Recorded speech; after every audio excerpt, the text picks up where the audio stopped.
स्वामी विवेकानंद। संक्षिप्त जीवनी। अंतिम झलकियां। भारत लौटकर स्वामी जी ने कोई कार्य हाथ में लेने से पूर्व मायावती के अद्वैत आश्रम में पहुंचकर श्रीमती सेवियर से भेंट करने का निश्चय किया। बेलूर मठ पहुंचने पर उनके उस पूर्वाभास की पुष्टि हो गई, जो कि उनके प्रिय शिष्य श्री सेवियर की मृत्यु के बारे में थी। ये दुखद घटना 28 अक्टूबर 1900 को घटी थी। बेलूर में विश्राम के लिए बिना रुके स्वामी जी ने मायावती तार भेजा कि वे वहां पहुंच रहे हैं। वे 3 जनवरी 1901 को मायावती पहुंचे। श्रीमती सेवियर से फिर से मिलकर उनमें हर्ष और शोक दोनों भाव उत्थित हुए। ये देखकर उन्हें प्रसन्नता हुई कि वहां का कार्य पूरा हो गया है। आश्रम पहाड़ की ढलान पर बसा था और उसकी शोभा वर्णनातीत थी। पर स्वामी जी केवल एक पखवाड़ा ही वहां रह सके, दमा ने उन पर आक्रमण कर दिया। अतः जनवरी 24 को वे फिर से बेलूर मठ लौट आए। उन्होंने अपनी माता के साथ पूर्व बंगाल और असम के तीर्थों की तथा ढाका और शिलांग की यात्रा की।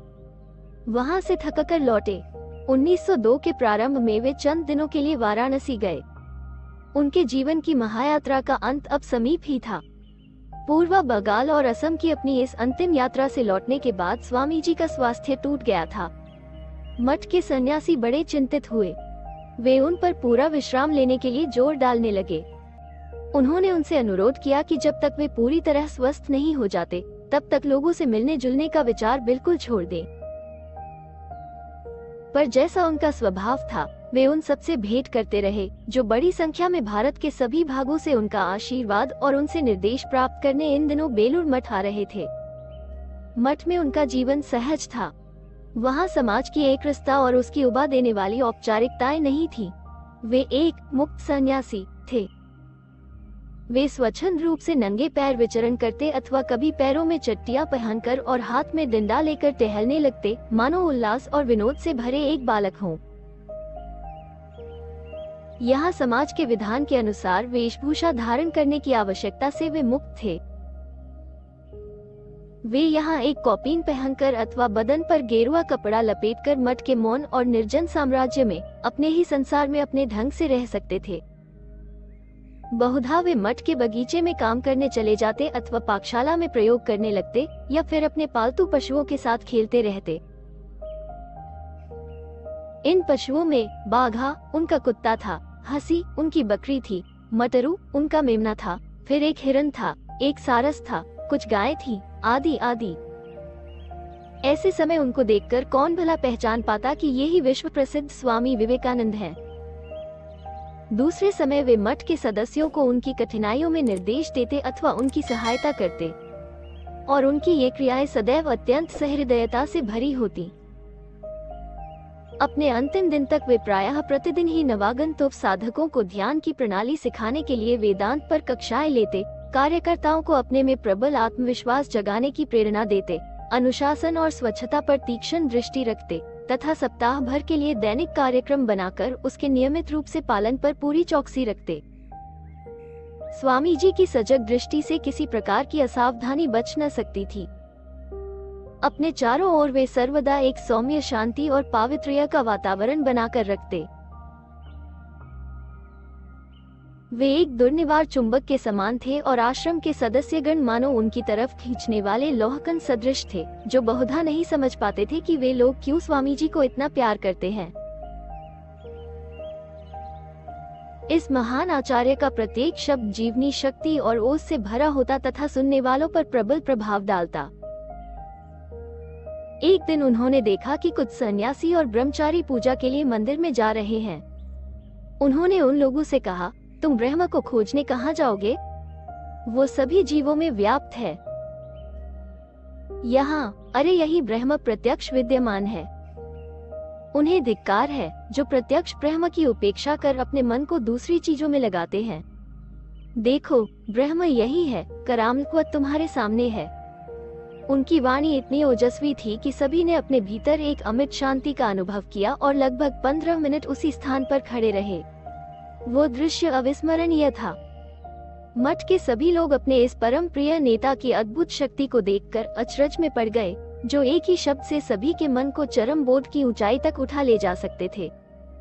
1901 ईस्वी के उत्तरार्ध में कुछ साथाल श्रमिक मठ में काम किया करते थे।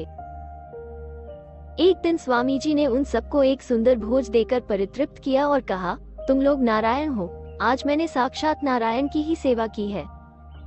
फिर अपने शिष्यों की ओर मुड़कर वे बोले, देखो ये गरीब अपढ़ लोग कितने सीधे साधे हैं, क्या तुम लोग इनके दुखों का थोड़ा सा भी निवारण कर सकोगे? यदि नहीं तो हमारे गेरुआ पहनने से क्या लाभ, जब हमारे देशवासियों के पास पेट भरने को अनाज नहीं, न तन ढकने को कपड़ा है, तो हम अपने मुंह में भोजन का कौर कैसे रख सकते हैं? हम अपनी विद्वत्ता और शास्त्रों के अध्ययन के सारे गर्व को दूर फेंक दें, अपने लिए मुक्ति पाने की सारी साधनाओं को त्याग दें और गांव-गांव जाकर इन दरिद्रों की सेवा में अपने जीवन को लगा दें। हम अपने चरित्र, अपनी आध्यात्मिकता और अपने तितिक्षापूर्ण जीवन के बल पर धनी मनुष्यों को समझा दें कि गरीब जनता के प्रति उनके कर्तव्य क्या है तथा दरिद्रों और पीड़ितों की सेवा के लिए उनसे धन और आवश्यक सामग्री प्राप्त करें। खेद, हमारे देश में कोई भी व्यक्ति नीच, निर्धन और दुखियों के लिए नहीं सोचता। अरे ये ही तो राष्ट्र के मेरुदंड हैं, इन्हीं के श्रम से अन्न उत्पन्न होता है। ये यदि एक दिन हड़ताल कर दे तो नगर में गुहार मच जाती है।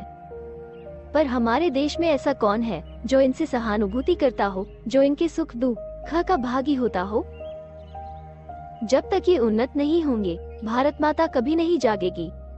मैं सूर्य के प्रकाश की तरह ये स्पष्ट देख रहा हूँ कि जो ब्रह्म, जो शक्ति मुझ में है, वही इनमें भी। बस अभिव्यक्ति की मात्रा भर में थोड़ा अंतर है, इतना ही। संसार के समग्र इतिहास में क्या तुमने किसी देश को उठते हुए देखा है, जब तक कि उसके समूचे शरीर में राष्ट्रीय रक्त का समान रूप से संचार नहीं हुआ? यह निश्चित रूप से जान लो कि उस शरीर के द्वारा कोई भी महान कार्य नहीं सध सकता जिसका एक अंग पक्षाघात से पीड़ित हो। इतनी तपस्या के बाद मैंने सर्वोच्च सत्य को जाना है, और वो ये है कि वो परमेश्वर प्रत्येक जीव में विद्यमान है। ये सब उसी के नानाविध रूप हैं। इसको छोड़ और कोई दूसरा ईश्वर नहीं जिसकी कि हम खोज करें। वास्तव में वही परमेश्वर की उपासना करता है जो सब जीवों की सेवा करता है। मठ में दिन यूं ही बीतने लगे मानो घंटे हों। स्वामी जी जिस किसी मन स्थिति में क्यों न रहते हो, उनकी उपस्थिति मात्र ही उनके गुरु भाइयों और शिष्यों के लिए आनंद और प्रेरणा का अजस्र स्रोत थी।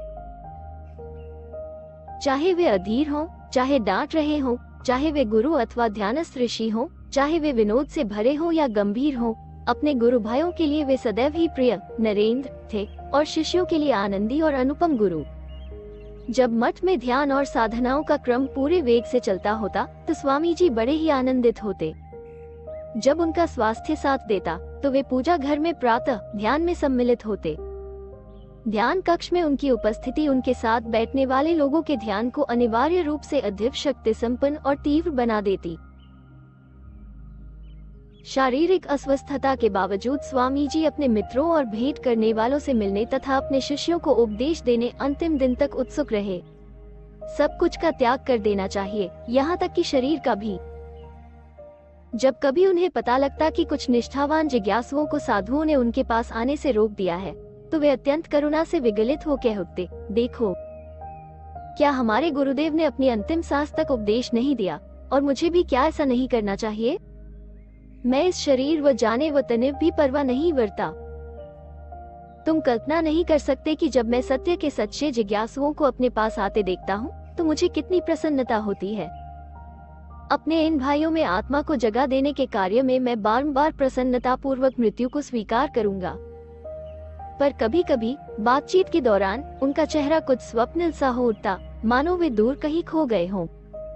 तब सब लोग जान लेते कि वे अपने विचारों में अकेले ही रहना चाहते हैं और वे वहां से उठकर चले जाते।